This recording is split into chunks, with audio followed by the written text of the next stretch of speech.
말씀 봉독하도록 하겠습니다. 누가복음 23장 32절에서 49절까지 말씀 보도록 하겠습니다.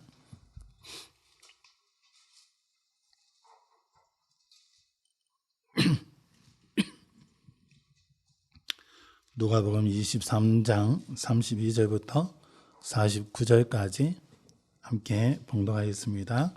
또 다른 두 행악자도 사형을 받게 되어 예수와 아직 못 찾았어요. 누가복음 23장 32절부터입니다. 다시 읽겠습니다. 또 다른 두 행악자도 사형을 받게 되어 예수와 함께 끌려가니라. 해골이라 하는 곳에 이르러 거기서 예수를 십자가에 못 박고 두 행악자도 그렇게 하니 하나는 우편에 하나는 좌편에 있더라. 이에 예수께서 이르시되 아버지 저들을 사하여 주옵소서. 자기들이 하는 것을 알지 못함이니이다 하시더라.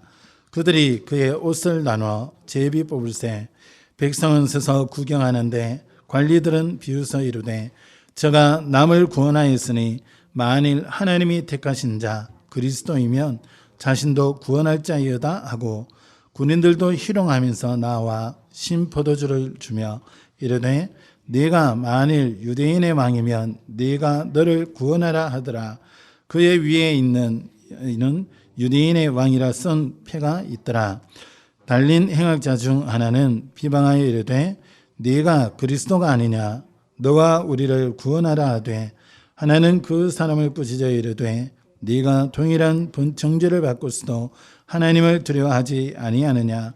우리는 우리가 행한 일에 상당한 보응을 받는 것이니 이에 당연하거니와 이 사람이 행한 것은 옳지 않은 것이 없느니라 하고 이르되 예수여 당신의 나라에 임하실 때에 나를 기억하소서 하니 예수께서 이르시되 내가 진실로 진실로 네게 이르노니 오늘 내가 나와 함께 낙원에 있으리라 하시니라.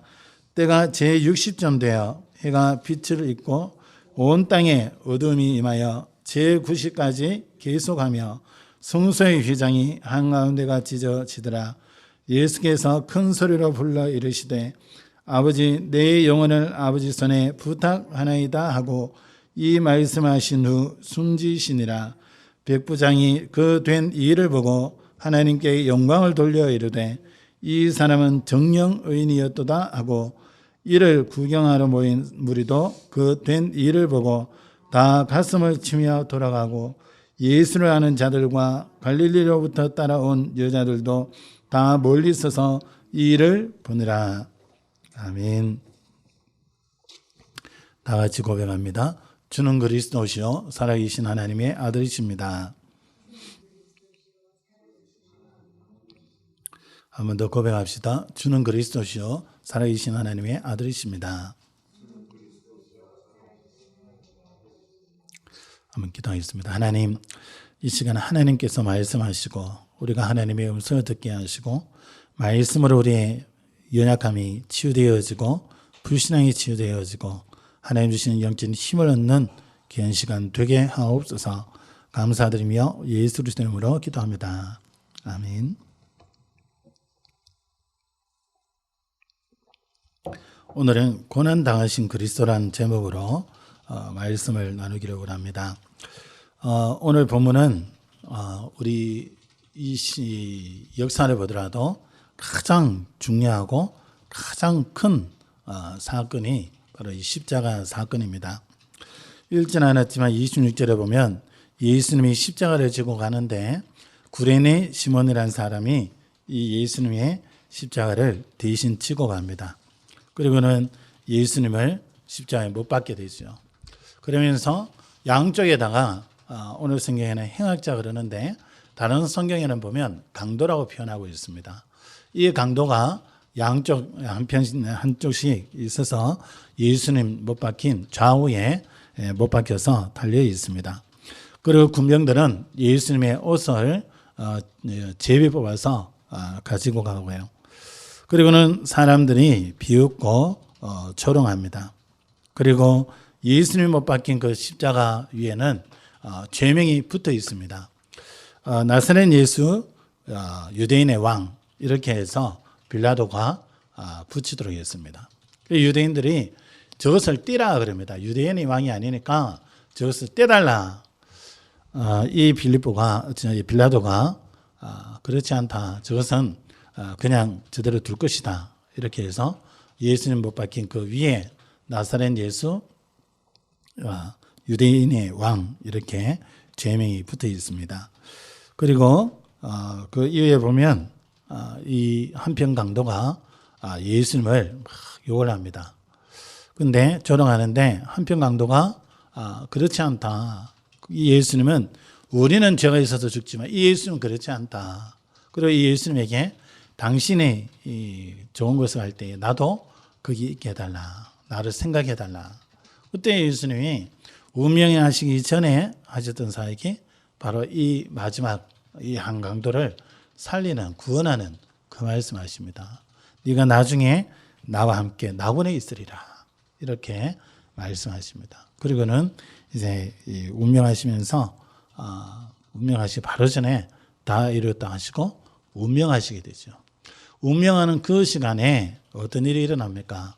땅에 어둠이 임하고 진동이 일어나고 이러면서도 또 무덤이 열리고 이런 일들이 일어나면서 더 중요한 거는 지성소와 성소 사이에 가로막고 있었던 휘장이 위에서부터 아래로 찢어지는 그런 일이 일어났습니다. 하나님께서는 우리에게 너무나 중요한 말씀을 주셨고 답을 주셨고 우리가 이 땅에서 하나님의 은혜 속에서 풍성히 누리며 살아갈 수 있는 길을 열어주셨습니다. 더 놀라운 것은 이 사건이 미리 예언되어 있다는 겁니다. 몇백 년 전에 이사야서를 통해서 바로 예언한 사건이죠. 이것이 우리의 신앙생활에 어떤 영향을 주느냐에 따라서 우리의 미래가 달라지게 되어집니다. 이사야 53장 1절에서 6절에 오늘 앞에 읽었던 바로 그 말씀이죠. 아무 죄 없으신 예수께서 우리를 대신하여 죄를 지심으로 우리가 나음을 입고 그가 채찍에 맞음으로 이런 말씀들을 주셨습니다. 이사야서를 통해서 미리 예언되었던 그 사건이 그대로 현장에 이루어지는 것을 볼 수가 있습니다. 그래서 오늘 고난당하신 그리스도를 보면서 또 이 십자가 사건을 보면서 또 정윤식 주일과 이번 한 주간의 고난주간으로 우리가 지키게 되는데 여기에서 중요한 것은 우리가 찾아내고 응답으로 누려야 되겠습니다. 첫 번째입니다. 고난당하신 그리스도는 우리 사람들이 당하고 있는 중대한 문제를 해결했습니다. 그리고 우리 인간의 어떠한 노력으로도 해결할 수 없는 그 문제를 해결하셨습니다. 첫 번째가 바로 이 죄 문제죠. 원죄가 있는 뿐만 아니라 원죄는 태어나면서부터 애초에 창세기 3장 인류의 조상인 아담 하와가 분재한 그 죄로 말미암아 모든 인류가 그 죄 속에서 태어납니다. 그래서 모든 사람이 죄를 범하였음에 하나님의 영광에 이르지 못한다고 말씀하고 있습니다. 그래서 이 죄로 인하여 우리가 느끼는 자본죄에 그대로 노출이 되어 있고요. 또 우리가 짓는 죄도 심각하지만 우리와 전혀 상관없이 태어나면서부터 원죄뿐만이 아니라 우리 조상들이 하나님 모르고 생겼던 많은 죄들이 있습니다. 그 우상 숭배의 죄값으로 그대로 이제 후대가 당하게 되는 거죠. 어떻게 우리가 이 죄 문제를 해결할 수 있습니까? 또 자본죄 중에 보면 우리가 알고 짓는 것도 있지만 죄인 줄도 모르고 살아가면서 지은 죄들도 있단 말이에요. 우리가 아는 거는 아는 걸 어떻게 해결해 보려 하지만 우리가 부지중에 짓는 죄는 또 어떻게 하겠습니까? 원죄가 우리 힘으로 안 되잖아요. 또 우상 숭배의 죄도 우리 힘으로 어떻게 노력해서 된다고 됩니까? 이미 조상의 우상 숭배로 인해서 우리가 태어난 부분에 있어서 오는 문제인데 그렇다면 조상들이 우상 숭배 안 하도록 만들어야 되는데 뭐 타임머신을 타고 갈 겁니까? 어떻게 시간을 거스릴 겁니까? 그것도 우리 힘으로 어떻게 막을 수 없어요. 이 육신의 죄는 우리가 조금 노력하고 결단하고 죄를 좀 멀리하고 할 수 있지만 부지중에 짓게 되어지는 부분은 또 어떻게 할 수 없단 말이에요. 이런 죄 문제를 바로 이 그리스도의 십자가 사건을 통해서 완전히 해결해 놓으신 겁니다. 이 사건이 구약에 수차례 예언이 되어 있잖아요.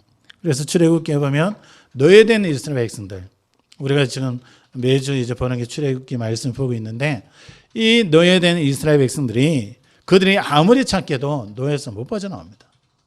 그들이 힘이 있다고 해서 거기서 빠져나옵니까? 노예로서 더 많은 일들을 감당해야 되는 거죠. 아무것도 할 수 없는 거예요. 노예된 신분에서 자녀를 낳으니까 그 자녀도 노예가 되는 거예요. 계속 시달리고 고통당하고 어려움 속에 있을 수밖에 없습니다. 그러다 보니까 어떻게 합니까? 나중에는 아들이 태어나면은 하우스에 던져버려라. 아들을 죽이는, 자녀를 죽이는 사건까지 일어납니다. 거기서 빠져나오는 길이 다른 것이 없었어요. 이스라엘 백성들이 거룩한 모습을 보인다고 되었습니까? 이들이 선하게 살아간다고 해서 되었습니까? 애굽 사람들이 시키는 대로 그 말을 잘 듣는다고 해서 노예에서 해방되었습니까? 하나님께서 모세를 불러서 주셨던 답은 오직 하나밖에 없습니다. 희생 제사를 드리라 하노라. 피제사에 대한 약속을 주시고 그 말씀을 붙잡을 때에, 그래서 그 말씀을 붙잡고 하나님이 말씀하신 대로 양을 잡아서 피를 좌우 임방에 또 좌우 문설주에 발라라 그랬습니다. 그 피를 바른 날 노예에서 해방이 되었잖아요. 하나님께서 주신 방법은 쉬운 방법이고, 우리는 그 하나님 앞에 뭔가 그것을 해결하기 위해서 뭔가 노력하고 애쓰는 게 하나도 없어요. 그리스도께서 십자가의 고난을 당하시고 우리의 모든 문제를 다 해결해 놨기 때문에 우리는 그 예수 그리스도 믿으면 되는 거예요. 여러분, 우리의 힘으로 절대 안 되어지는 게 무엇입니까? 이 죄로 인하여 저주재앙이 우리에게 왔는데, 예수님이 이 땅에 오셔서 하신 말씀이 마가복음 10장 45절에 말씀하셨잖아요. 인자가 온 것은 섬김을 받으려 함이 아니라 도리어 섬기려 하고 자기 목숨을 많은 사람의 대속물로 주려 함이라 그랬어요. 여기에 여러분 죽기 위해서 태어나신 분이 있습니까? 여러분의 의지적으로 태어났습니까? 나는 이런 부모님 만날 거야, 그렇게 해서 태어났습니까? 그 우리말 안 되잖아요. 또 이 땅 살아가는데 우리는 더 나은 미래를 두고 준비하고 도전합니다. 그런데 예수님은 더 나은 미래가 아니었어요. 이 땅에 오시는 자체가 비참한 거고, 인간의 몸에 입고 오신다는 그 자체가 이미 저주 중에 저주고, 이분이 십자가에 달려 죽이신다는 이 사건이 얼마나 귀한, 예수님 볼 때는 이 땅에 오신 이유가 하나밖에 없습니다. 죽는 사건을 위해서 이 땅에 오셨습니다. 자신의 몸을 십자가에 죽으심으로 모든 인류를 구원하는 그 축복을 주시기 위해서 이 땅에 오신 사건이죠. 그래서 요한복음 11장 50절에서 52절에 가야바 대제사장이 이렇게 얘기합니다. 무슨 사건이 있었냐? 그 앞에 죽은 나사로를 살리는, 예수님이 살리는 이 사건이 있었습니다. 이걸 보고 사람들이 이제 막 흔들리잖아요. 이 예수가 죽은 자도 살렸다. 그때 대제사장들 또 서기관들이 모여서, 바리새인들이 모여서 회의를 합니다. 어떻게 하면 저 예수를 죽이겠냐? 예수님 죽이는 것을 모의하고 있는 거예요. 그때에 그해 대제사장인 가야바가 이렇게 말씀합니다. 한 사람이 백성을 위하여 죽어서 온 민족이 망하지 않게 되는 것이 너에게 유익한 줄을 생각하지 아니하는도다 하였으니, 이 말은 스스로 함이 아니요 그 해의 대제사장이므로 예수께서 그 민족을 위하시고 또 그 민족만 위할 뿐 아니라 흩어진 하나님의 자녀를 모아 하나가 되게 하기 위하여 죽으실 것을 미리 말함이라. 이 가야바가 성령의 감동에 의해서 한 사람이 죽음으로 많은 사람들을 살리는 그 말씀을 하고 있습니다. 흩어진 하나님의 자녀는 뭡니까? 그 민족은 유대인이요, 흩어진 하나님의 자녀는 바로 이방인입니다. 이방인들 중에 구원받을 자들을 예수께서 구원하셔서 이 유대인들과, 구원받은 유대인들과 함께 하나님의 백성으로서 살도록 하기 위해서 이 예수가 죽는다고 말씀하고 있습니다. 그래서 요한복음 3장 16절에도 하나님께서 이 독생자를 주신 것이 뭐라 그랬습니까? 세상을 위하여 독생자를 보내셨다 그랬습니다. 멸망치 않고 영생을 얻게 하기 위해서다 그랬습니다. 이 예수께서 이 땅에 오신 이유가 다른 것이 아니라 바로 이 그리스도를 믿음으로 우리 죄에서 완전히 해방받도록 하기 위해서입니다. 이 그리스도를 믿으면 어떻게 됩니까? 요한복음 8장 24절에 만일 내가 그인 줄 믿지 아니하면 너희 죄 가운데서 죽으리라 그랬습니다. 예수가 그리스도 이미 약속하셨던 메시아라는 것을 믿지 않으면 너희 죄 가운데서 너희가 죽을 것이다. 그렇게 말씀하신 거죠. 요한일서 4장 10절에는 하나님이 우리를 사랑하사 우리 죄를 속하기 위하여 화목제물로 그 아들을 보내셨습니다. 요한일서 2장 2절에는요. 그는 우리 죄를 위한 화목제물이니 우리만 위할 뿐이 아니요 온 세상의 죄를 위하심이라 그랬습니다. 예수가 단순히 유대인뿐만이 아니라는 거죠. 단순히 우리 믿은 우리만을 위한 게 아니라 237 나라에 또 5천 종족에 복음 듣지 못한 그들을 구원하기 위하여 이 땅에 십자가를 지러 오셨다는 겁니다. 이분이 우리 인간의 어떤 문제를 해결했습니까? 영적 문제를 완전히 해결했습니다. 눈에 보이지 않는 사단에게 쏘아서 범죄함으로 하나님 떠남으로 인하여 이 사단에게 완전히 붙들려 버렸지요. 그래서 요한복음 8장 44절에 예수님께서 이 바리새인들을 두고 진단하시기를 너희 아비 마귀라고 진단하고 계십니다. 마귀 자녀로 살 수밖에 없는 거죠. 그러다 보니까 마음과 생각이 이 사단이 주는 생각 속에 휘둘리게 되어지고요. 삶 속에서 이 영적인 문제 속에서 고통당하며 살아가는 겁니다. 그래서 이 영적 문제가 어떤 사람은 어릴 때부터 나타나는 사람이 있고 또 성인이 되어서 나타나는 사람이 있습니다. 또 심각한 것은 노년이 되어서 나타나므로 어떻게 할 수 없는, 그래서 많은 사람들이 볼 때에 오히려 욕을 먹게 되고 또 자녀조차도 부모를 버리는 그런 일들이 일어나고 있습니다. 예수 그리스도께서 이 사단의 권세를 꺾으시고 온전히 하나님께로 나아가는 길을 열어놓으셨습니다. 그래서 오늘 45절에도 성소의 휘장이 한가운데가 찢어지더라 그랬어요. 하나님께로 나아가는 길을 열어놓으신 거죠. 요한복음 14장 6절에 내가 곧 길이요 진리요 생명이니 나로 말미암지 않고는 아버지께로 올 자가 없느니라 그러시고요. 요한일서 3장 8절에 하나님의 아들이 나타나신 것은 마귀의 일을 멸하려 하심이라 그랬습니다. 그리스도의 십자가 사건을 통하여 사단의 모든 권세 아래에서 우리나라로 보면은 우리나라 사람들은 운명 사주팔자를 많이 따집니다. 거기에서 완전히 벗어난 거죠. 우리 가운데 알게 모르게 뿌리 내려져 있는 게 뭐냐? 재수라는 단어가 뿌리 내려 있습니다. 예수 그리스도로 말미암아 운명 사주팔자에서 완전히 해방되었는데 하나님의 절대 주권 속에서 우리가 살아가고 있는데 뭐가 일이 안 되어지면 재수 더럽게 없네 그러고요. 뭐가 좀 되어지면 오늘 재수 지덕심 좋다 그러고. 이게요 우리가 태어나면서부터 성장하면서 늘 들었던 말이 재수라는 단어를 들었어요. 운명사주팔자에서 완전히 벗어나서 우리에게는 여행이 있는 게 아닙니다. 하나님의 절대 계획 속에서 예비된 축복을 누리면 살아가고 나아가는 거지 절대 우연이 없어요. 또 내가 뭔가 좀 잘했기 때문에 뭐 우연하게 이 좋은 일이 생기고 그런 게 아니라는 거죠. 근데 우리도 모르게 우리 생각 속에 베이스에 재수라는 이게 딱 들어와 있어서 하나님 은혜다 이게 아니라 좀 뭐가 좀 되어지는 거 보니까 오늘 재수 좋네. 이 재수가 없네. 망했다. 이래 얘기하죠. 그리스도인은 아닙니다. 망하지 않아요. 우리 속에 있는 뿌리 깊이 있는 이 생각들을 우리가 복음을 누리면서 자꾸 바꿔나가야 됩니다. 또 우리 렘넌트들에게는 아예 하나님의 절대 주권의 부분을 완전히 심고 복음의 능력을 심어서 이들은 우리가 가지고 있었던 그 사상에서 완전히 자유할 수 있도록 만들어줘야 돼요.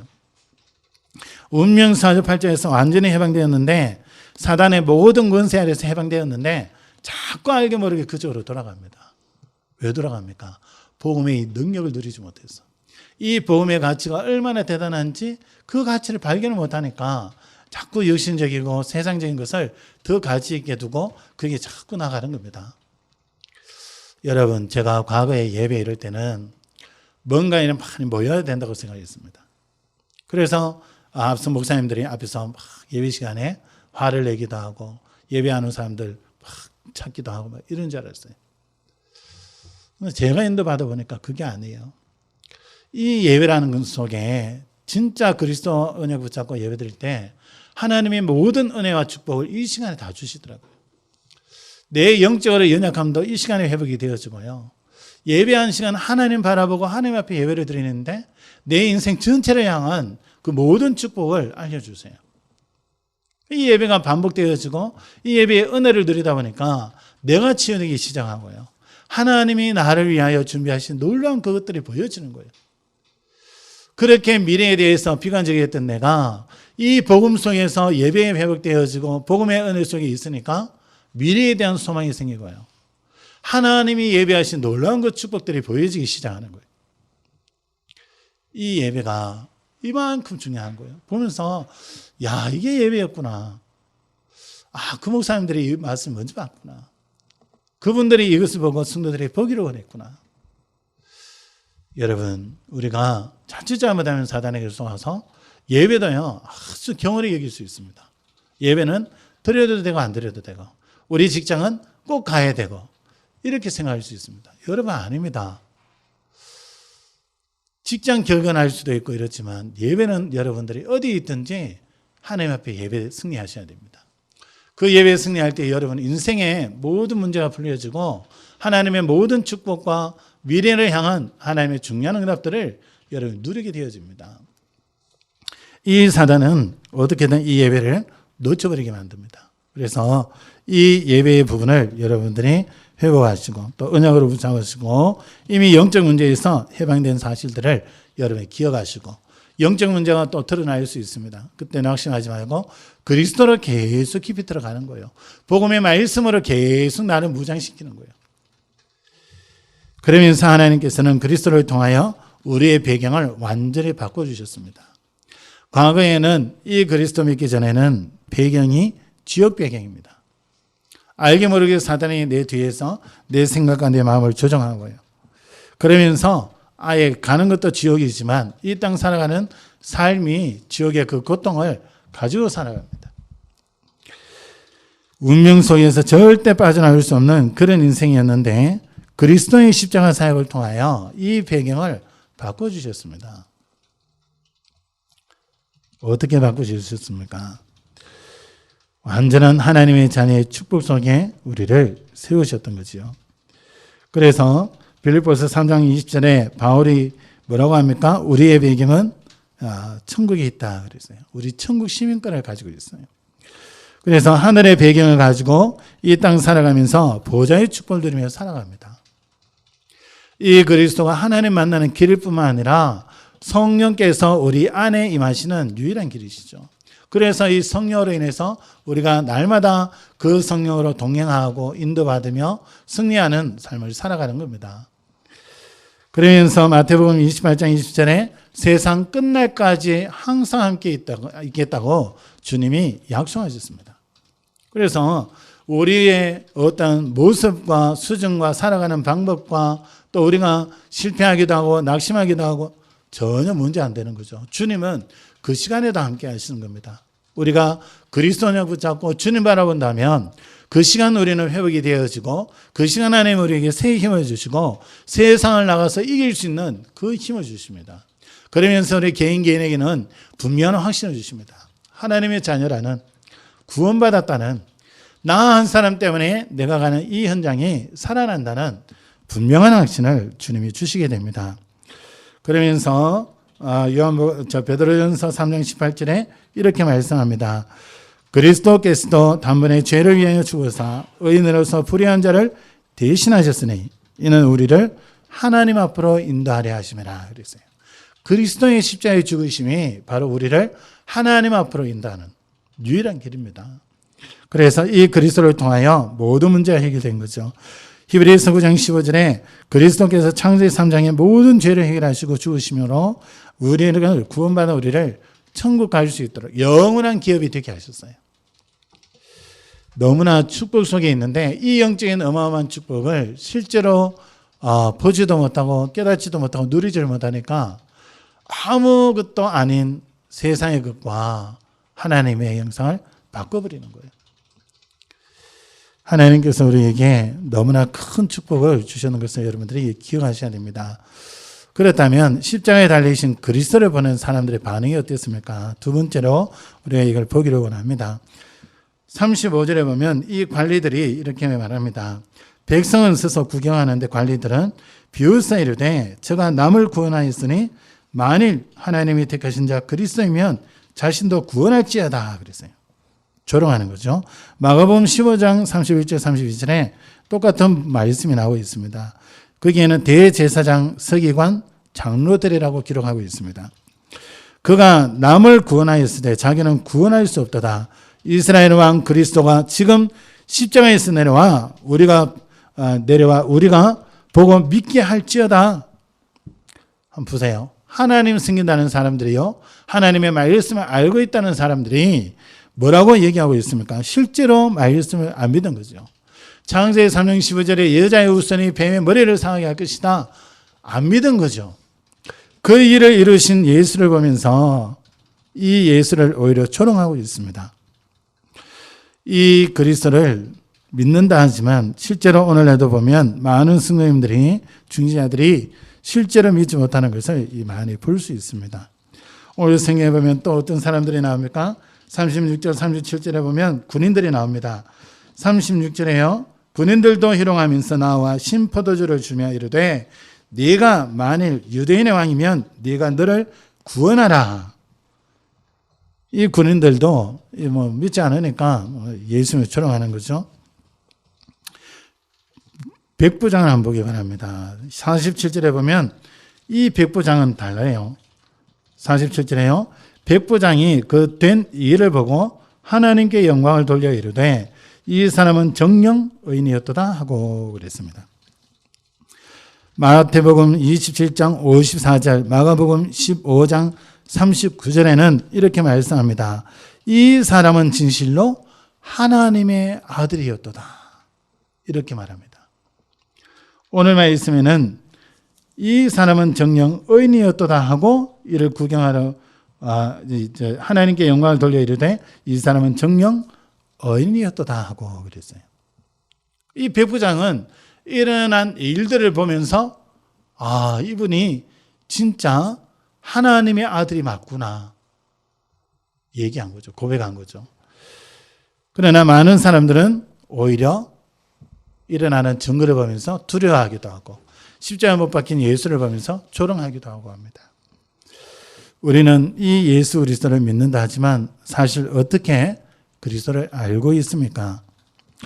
여기 대제사장들처럼 서기관 장로들처럼 또 군인들처럼 그렇게 우리가 예수를 알고 있지는 않습니까? 지나가는 자들이 마가복음 15장 29절 30절에 지나가는 자들은 예수를 보면서 이렇게 모욕합니다. 성전을 헐고 사흘 만에 짓는 자여 네가 너를 구원하여 십자가에서 내려오라. 우리는 어떻습니까? 예수 그리스도 모든 문제 해결이다. 예수가 그리스도다. 내 모든 문제 끝났다. 이 그리스도가 완전하고 이 그리스도로 충분하고 이 그리스도가 모든 것이다. 정말 맞습니까? 그런데 예수 그리스도 모든 문제 해결자라고 얘기하고 또 전하기도 하고 가르치기도 하고 하는데 문제 오면 왜 하나님이 내 문제는 해결해 주지 않냐 이렇게 불신하는 사람들을 보게 됩니다. 결국 이 그리스도가 모든 것이라는 것을 이 그리스도 안에 모든 축복이 있기에 이 그리스도로 충분하다는 것을 실제로 믿지 못하는 거죠. 하나님의 은혜를 하여 이 부분이 깨달아지고 믿어지는 겁니다. 여러분 그리스도 진짜 모든 문제 해결입니까? 그럼 누가 나한테 시험을 주면 내가 그것 때문에 시험 들 리가 없잖아요. 그리스도가 모든 것이라면 내가 좀 지금 부족해도 문제되지 않습니다. 그리스도가 완전합니까? 내가 부족할수록 그리스도 앞에 나가면 되죠. 그리스도 붙잡으면 되죠. 이 그리스도 누리고 있으면 나는 부족하지만 그리스도의 그 어마어마한 능력이 내 삶 속에 나타나는 겁니다. 여러분 우리가 무엇이 필요합니까? 인생을 살아가는 데에 이것저것 많은 것들이 필요합니다. 근데 진짜 필요한 게 뭐냐? 그리스도입니다. 돈 있는 사람들도 해결하지 못하는 거 있고, 그래서 자살하잖아요. 좋은 위치에 올라가 있는데도 문제가 터져서 못 이겨서 자살하고요. 우리가 볼 때는 좋은 위치에 있어서 좋겠다, 돈을 많이 가지고 있어서 좋겠다 싶은데 그분들이 문제가 오니까 자살을 하더라고요. 또 그분들이 명예가 있고 막 이런데도 문제가 오니까 공황장애가 오고 우울증이 오고. 그분들에게 무엇이 필요합니까? 우리에게 없는 것이 그분들에게 있다 하더라도 그분들에게 진짜 무엇이 필요합니까? 우리에게 있는 게 그분들에게 없어요. 바로 예수가 그리스도라는 이 답이 그분들에게 없어요. 모르는 거죠. 그러니까 자살하고 그것 때문에 무너지고 공황장애 당하고 사단에게 당하는 거죠. 하나님께서 이 그리스도를 우리에게 주셨습니다. 우리의 어떠한 연약함도 문제되지 않아요. 우리의 어떠한 실수도, 우리는 연약하기 때문에 실수를 반복적으로 또 할 때도 있습니다. 근데 우리는 그걸 문제 삼지만 하나님은 그 문제 안 삼습니다. 그리스도께서 그 문제까지 다 알고 계셨고 십자가에서 다 끝내놓으셨고 그 가운데서 완전한 축복을 누릴 수 있도록 우리를 그 안에 불러주신 겁니다.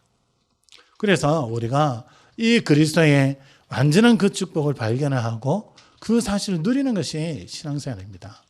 그 비밀을 일주일 동안 누리다가 그 은혜와 그 기쁨과 그 행복을 가지고 주님 앞에 감사함으로 드려지는 예배가 되는 겁니다. 그때 하나님은 또 성령으로 역사하시고 우리 모든 삶 속에 승리할 수 있는 답을 우리에게 또 주시고요. 방향을 주시고요. 그 말씀을 잡고 나아가는데 이런저런 문제가 오는데 그 문제들과 하나님의 말씀과 부딪힌단 말이에요. 근데 하나님께서는 우리는 기도하고 기다리고 있는데 하나님께서 그 문제 속에서 중요한 답을 발견하게 하시고 중요한 응답을 확인하게 하시고 누리게 하시고 또 하나님의 또 다른 응답과 축복과 또 다른 계획을 향해서 나아갈 수 있도록 인도해 가신 것을 볼 수가 있습니다. 하나님께서 우리에게 이 그리스도를 보내신 것은 우리 인생에 있어서 최고의 축복이요 최고의 선물이 되는 겁니다. 그래서 마태복음 16장 16절에 베드로가 그리스도를 고백했을 때 예수님께서 뭐라고 합니까? 바요나 시몬아 네가 복이 있다 그랬어요. 왜 복이 있습니까? 아무도 예수 온다고 했는데 이 메시아 보낸다고 했는데 그것을 유대인들 바리새인들 그렇게 뛰어난 서기관 전부 예수를 배척하고 있습니다. 그런데 이 예수를 그리스도라고 베드로가 고백을 했어요. 바요나 시몬아 네가 복이 있다. 이것을 네게 알게 하니는 혈육이 아니라 하늘에 계신 네 아버지시니라. 하나님께서 예수가 그리스도시요 모든 문제 해결하신 분이라는 것을 깨닫게 해주셔야 돼. 우리가 깨닫지. 그냥 이거 아는 게 아닙니다. 학습하듯이 많이 들었기 때문에 알고 있는 게 그리스도가 아닙니다. 하늘에 계신 내 아버지께서 깨닫게 해주셔야 이 그리스도가 내 모든 문제 끝냈구나. 창세기 3장이라는 어마어마한 저주 속에 있는 나를 거기서 건져내셨구나. 십자가 사건. 이것이 이 지구상의 최고의 사건이구나. 이걸 깨닫게 되는 것이죠. 바울이 그렇게 그리스도 얘기하는 자들을 핍박하다가 다메섹 도상에서 그리스도를 만납니다. 그리고 인생의 답을 결론을 내려버리죠. 아나니아가 가서 안수하면서 이 그리스도에 대해서 더 가르쳐 줍니다. 그때 베드로가 이 그리스도에 대한 답을 완전히 결론을 내리고 인생에 뭘 붙잡고 갑니까? 자기는 그리스도를 핍박하러 가다가 만난 예수인데 이미 하나님께서는 이 아나니아를 통해서 이 바울이 앞으로 하나님 앞에 어떻게 응답받을지 어떠한 그리스도로 쓰임받을지를 하나님이 사명으로 주셨어요. 이 바울이 어땠을까요?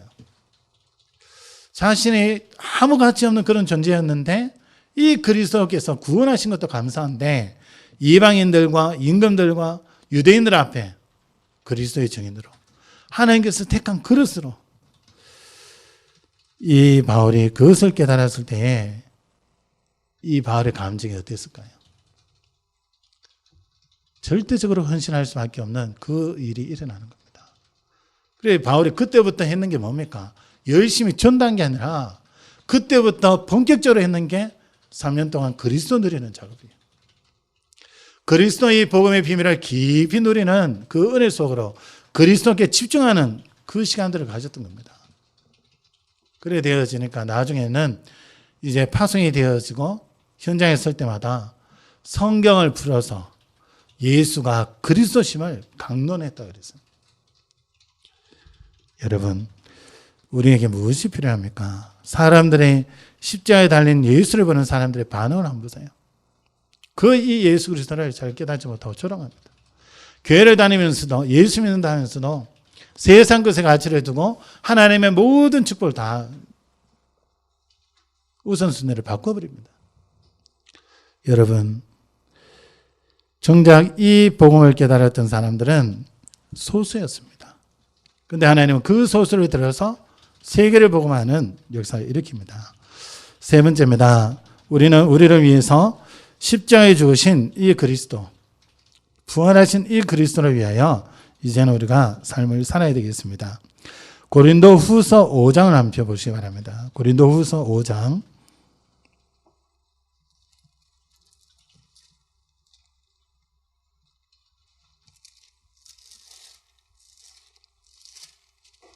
고린도후서 5장 15절입니다.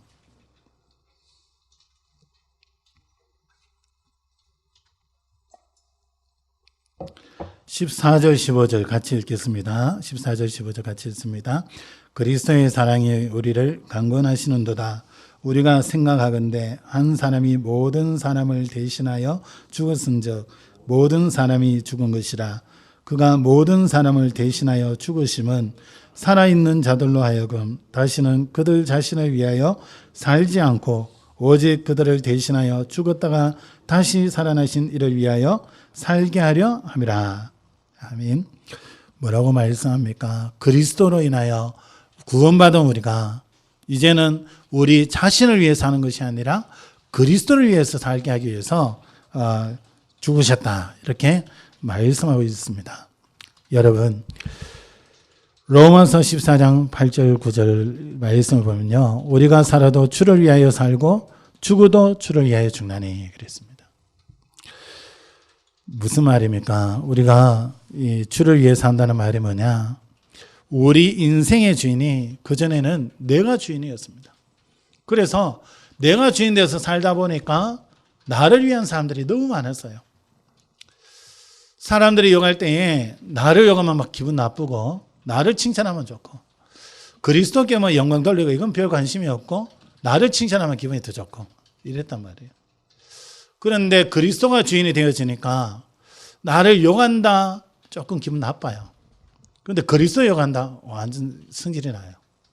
이게 달라지는 거예요. 그리스도가 주인 되어지니까 내가 살아가는 삶도 전에는 나중 심을 때는 내게 유익이냐 아니냐 이것만이 따졌어요. 그 문제가 오겠냐 안 오겠냐 그것 따졌어요. 이제는 그리스도가 주인 되어지니까 이 그리스도가 전파되어지고 그리스도의 영광이 나타나는데 어떤 게 더 유익이 되겠냐. 내 삶이 이런 부분에 좀 손해가 되는데 이게 그리스도에 유익하냐 안 유익하냐. 이게 내게 좀 유익한데 그리스도에 유익이 되냐 안 되냐. 그걸 이제 보게 되어지는 거예요. 우리가 그리스도가 내 주인 되는 것입니다. 오늘 이 고린도후서 5장 15절의 말씀처럼 더 이상 자신을 위하여 살지 않고 오직 그들을 대신하여 죽었다가 다시 살아나신 이를 위하여 살게 한다는 것은 먼저 우리가 확인해야 되는 게 그리스도가 내 주인이 되는 겁니다. 그리고 구원받은 순간 우리는 이미 하나님의 것이 되었습니다. 조금 전에 말씀했던 로마서 14장 8절 9절에 이런 말씀이 있습니다. 사나 죽으나 우리가 주의 것이로다 그랬어요. 우리가 사는 것도 죽는 것도 뭡니까? 주의 것으로서 주의 소유된 백성으로서 살기도 하고 죽기도 하는 것입니다. 그리고 이사야 43장 1절에 너는 두려워하지 말라. 내가 너를 구속하였고 내가 너를 지명하여 불렀나니 너는 내 것이다. 우리는 하나님 겁니다. 우리 자녀 하나님 겁니다. 그래서 우리 자녀들도 하나님 바라보고 하나님의 은혜 받도록 만들면 되죠. 현장에 많은 후대들 이 복음 알고 하나님 섬길 수 있도록 도와줘야 되는 거죠. 그러면서 우리 인생의 주인이 그리스도고 내 삶의 방향이 그리스도를 위한 것이라면 이제는요, 자, 오늘 본문에 보면 누가복음 23장에 중요한 본문이 나오고 있습니다. 42절, 43절 한번 보시기 바랍니다. 42절, 43절 제가 읽겠습니다. 이르되 예수여 당신의 나라에 임하실 때에 나를 기억하소서 하니 예수께서 이르시되 내가 진실로 네게 이르노니 오늘 네가 나와 함께 낙원에 있으리라. 예수님께서 십자가에서 마지막으로 이 한편 강도에게 주셨던 메시지가 뭡니까? 네가 나와 함께 낙원에 있으리라. 살인죄인지 뭔지 몰라도 이 강도라 그러잖아요. 강도가 십자가에 못 박혔는데 한쪽에는 막 이 예수를 비방합니다. 39절에 보세요. 달린 행악자 중 하나는 비방하여 이르되 네가 그리스도가 아니냐 너와 우리를 구원하라. 비방하죠. 근데 한편 강도는 뭐라고 고백합니까? 40절에 하나는 그 사람을 꾸짖어 이르되 네가 동일한 정죄를 받고서도 하나님을 두려워하지 아니하느냐. 우리는 우리가 행한 일에 상당한 보응을 받는 것이니 이에 당연하거니와 이 사람이 행한 것은 옳지 않은 것이 없느니라. 예수에 대해서 이 한편 강도가 알았던 거죠. 저와 여러분들이 이제는 우리에게 주어진 사명이 무엇입니까? 예수님이 마지막까지 하셨던 이 사명, 이 사역입니다. 예수님께서 죽으시는 그 순간에도 십자가에 달려있는 한 강도를 위하여 구원하는 그 일을 하셨습니다. 이 강도가 예수님을 위해서 뭘 할 수 있습니까? 입밖에 없잖아요. 입밖에. 내려가지고 예수님을 이렇게 떠받들 수 있습니까? 손에 발에 박혀있는 못을 빼줄 수가 있습니까? 좀 덜 힘들도록 엉덩이하고 이렇게 팔을 받쳐서 좀 쉴 수 있도록 호흡을 좀 쉽게 하실 수 있도록 받쳐줄 수가 있습니까? 인간의 어떤 도움도 예수님께 도움이 되지 않았어요. 십자가에 못 박혀가지고 자신도 호흡하기 힘들 정도로 매달려 있단 말이에요. 그런데 어떻게 예수님을 위해서 뭘 할 수 있습니까? 많은 사람이 우리가 착각하기를 내가 주를 위해서 이것을 한다 이렇게 얘기하지만요 실제로 아닙니다. 주를 위해서 한다 하지만 실제로 그것이 내게 복이 되어지고 응답으로 하나님 다 갚아주셔요. 주님이 뭐가 부족합니까? 아닙니다. 한편 강도가 아무것도 할 수 없고 고백만 딱 합니다. 근데 예수님께서는 오늘 네가 나와 함께 낙원에 있으리라. 구원의 조건은 우리의 행위가 아니라 믿음이라는 겁니다. 예수께서 십자가 지시면서 이루신 그 사건을 믿는, 그 일을 믿는 믿음이라는 거죠. 그 믿는 자에게 하나님 구원을 주시기 때문에 우리는 그 믿음 가지고 그 믿는 자들, 예비된 믿는 자들을 찾아다니는 겁니다. 그들에게 복음을 전하는 겁니다. 예수님이 공생이 시작하시면서 제자들을 부르실 때 이렇게 말씀하셨습니다. 나를 따라오라. 내가 너희로 사람을 낚는 어부가 되게 하겠다. 예수님을 따라오라 하시면서 따라오게 하는 목적이 뭐냐? 사람을 낚는 한 사람 한 사람 영혼에 구원하는 그런 영적인 어부가 되도록 하겠다는 겁니다. 공생애를 마무리하는 십자가 사역 속에서도 예수님은 한 영혼을 구원하셨습니다. 부활하셔서 또 말씀하신 것이 마태복음 28장 16절에서 20절이에요. 또 마가복음 16장 15절에서 20절에 다 말씀하시는 게 너희는 천하 만민에게 복음을 전해라. 너희는 가서 모든 족속으로 제자 삼아라. 결국 예수 그리스도의 생명의 복음을 전하고 그것을 받아들이는 자들을 복음 속에서 양육하고 그들을 재파송해서 또 구원받는 자들을 또 살려내라는 겁니다. 요한복음 21장 15절에서 18절에 낙심해서 고기 잡으러 간 예수님이 베드로를 예수님이 찾아와서 뭐라고 하십니까? 네가 나를 사랑하느냐? 네 어린 양을 먹이라 이렇게 말씀하십니다. 우리가 주님 앞에 무엇을 할 수 있습니까? 주님이 주신 사명이 뭡니까? 우리가 죽을 수밖에 없었던 억만 죄 가운데 있었던 사단에게 눌려서 아무 자유 없이 평안 없이 살던 안식 없이 살던 우리를 십자가의 그 보혈로 우리를 완전히 구원하시고 참 안식과 참 평안을 우리에게 허락하시고 나아가서 미래에 누릴 그 축복과 응답들을 예비해 놓으신 그 주님. 그 주님을 이제는 그것을 몰라 죽어가는 저 현장에 똑같이 망할 수밖에 없는 그 현장에 있는 자들에게 이 복음을 전하는 겁니다. 또 교회 내에 이 복음을 알고 있다 생각하고 이 복음 속에 서지 못하고 있는 많은 영혼들이 있습니다. 우리 생활족들이 있습니다. 이들이 이 복음을 알 수 있도록 우리가 기도해 줘야 돼요. 어떻게든 이 복음을 알고 있다고 착각하게 하는 흑암의 역사가 끊겨지도록 그것을 사용해야 됩니다. 왜 그렇습니까? 우리는 누구나 다 알고 있다고 생각합니다. 초등학생들을 모아놓고 예배를 드릴 때에 그들에게 그리스도를 딱 설명했습니다. 그 다음 주부터 물으면 이 아이들이 대답을 잘해요. 그런데 이 아이들이 진짜 내가 알고 있는 그리스도를 이 아이들이 알고 있냐? 아니요. 이 아이들이 알고 있는 것 같지만 실제로 체험이 없어요. 무슨 체험이요? 아, 내가 이런 저주 재앙에서 구원받은 거구나. 야, 이런 죽을 수밖에 없는 이 사단의 권세 아래 눌려 있었던 나를 건지셨구나. 그분이 성령으로 나와 함께 하시면서 내 삶 속에 참 안식과 평안을 주고 계시는구나. 이분이 내 미래를 완전히 보장해 놓고 계시는구나. 이거는 그 아이들이 실제로 모른단 말이에요. 한번 들어서 이제 머릿속으로 지식으로 알고 있는 거지 모른단 말이에요. 생활족들이 그와 똑같고요. 신앙생활을 하지만 이런 신앙 가진 분들이 애법이 있단 말이에요. 그런 사람들 이 복음 가지고 하나하나 세워줘야 됩니다. 어느 정도로요? 똑같이 이 복음의 능력과 은혜 속에서 하나님 앞에 감사하고 영적인 힘이 회복되어지고 그 하나님으로 인하여 감사하고 하나님 앞에 영광 돌리고 모든 삶의 기준이 하나님 앞에 영광 돌리는 그런 삶이 되도록 우리가 섬겨야 되는 겁니다. 그래서 우리의 사명이 다른 것이 아닙니다. 예레미야 1장 5절에 이렇게 말씀하잖아요. 내가 너를 모태에 짓기 전에 너를 알았고 네가 배에서 나오기 전에 너를 성별하였고 너를 여러 나라의 선지자로 세우노라. 하나님이 우리에게 주시는 말씀입니다. 종료주일과 고난주간을 우리가 맞이하면서 오늘 중요한 이 언약을 붙잡고 승리하는 여러분 되시기를 예수 그리스도 이름으로 축원합니다. 기도하겠습니다. 하나님, 너무나 하나님의 은혜가 크심을 한 번 더 확인하며 감사드립니다.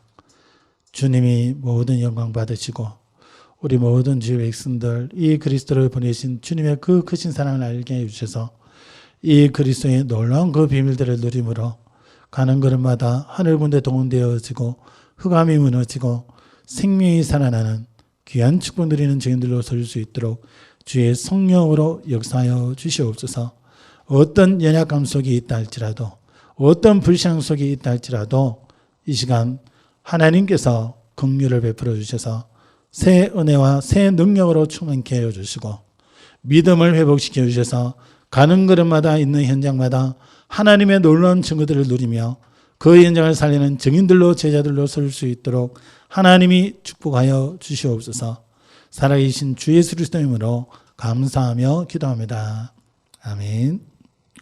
502장 찬송하십니다.